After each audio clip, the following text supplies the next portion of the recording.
না দেওয়া হয় বা নির্বাচনের জন্য সুষ্ঠু একটা গণতান্ত্রিক পরিবেশ যেন সরকার তৈরি করতে পারে সেই আশ্বাস যে সমস্ত উপদেষ্টাকে দিয়ে আসলে আমাদের এই পারপাস সার্ভ হচ্ছে না তাদের অবিলম্বে আমরা পদত্যাগের দাবি জানাচ্ছি। যারা 24-এর আন্দোলনকে নিজেদের সম্পদ বলে চালিয়ে যাচ্ছে, যারা চাচ্ছে না একটা সুষ্ঠু নির্বাচনের মাধ্যমে একটা গণতান্ত্রিক সরকার আসুক, যারা চাচ্ছে আসলে একটা দীর্ঘ সময়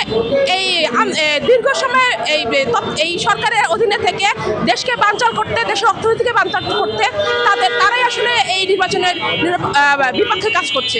আমাদের সমাবেশের মূল উদ্দেশ্য ছিল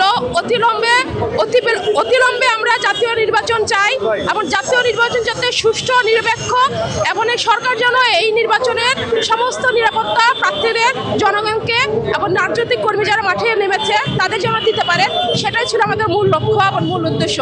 আমরা চাই একটা কাঙ্ক্ষিত নির্বাচন, যে নির্বাচন যারা বানচাল করতে চাচ্ছে সেই বানচালের আওতা থেকে আমাদের একটা নিরপেক্ষ নির্বাচন সবাইকে উপহার দিতে হবে। সরকারের কাছে এটাই প্রত্যাশা। যারা 24-এর আন্দোলনকে নিজেদের সম্পদ বলে চালিয়ে যাচ্ছে, যারা চাচ্ছে না একটা সুষ্ঠু নির্বাচনের মাধ্যমে একটা গণতান্ত্রিক সরকার আসুক, যারা চাচ্ছে আসলে একটা দীর্ঘ সময় এই সরকারের অধীনে থেকে দেশকে বানচাল করতে, দেশের অর্থনীতিকে বানচাল করতে তারাই আসলে এই নির্বাচনের বিপক্ষে কাজ করছে।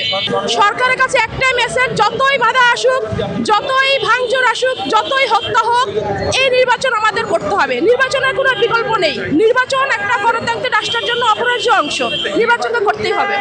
এটা সরকারের কাছে আমাদের গণসংহতি আন্দোলন থেকে একটা প্রধান দাবি, শুধু আমাদের আন্দোলন না, সমস্ত রাজনৈতিক দলের প্রধান দাবি নির্বাচনকে যেন কোনো অবস্থায় বানচাল করতে না দেওয়া হয় বা নির্বাচনের জন্য সুষ্ঠু একটা গণতান্ত্রিক পরিবেশ যেন সরকার তৈরি করতে পারে সেই আশ্বাস।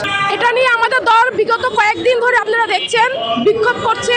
তারা এই যে ভাঙচুর, এই যে হাদি হত্যা, এই যে মব জাস্টিস, এগুলোর এগেনস্টে কিন্তু আমাদের দল সবসময় কথা বলে যাচ্ছে। আমাদের দলের থেকে সর্বাত্মক চেষ্টা করছে এই ধরনের অন্যায়গুলি প্রতিবাদ করা এবং এই সমস্ত অন্যায়কে প্রতিহত করে আমাদের বিচার, আমাদের যে সংস্কার সবগুলি ধারাকে অব্যাহত রেখে আমরা একটা সুষ্ঠু পরিবেশে নির্বাচন করার জন্য সরকারের কাছে দাবি জানাচ্ছি।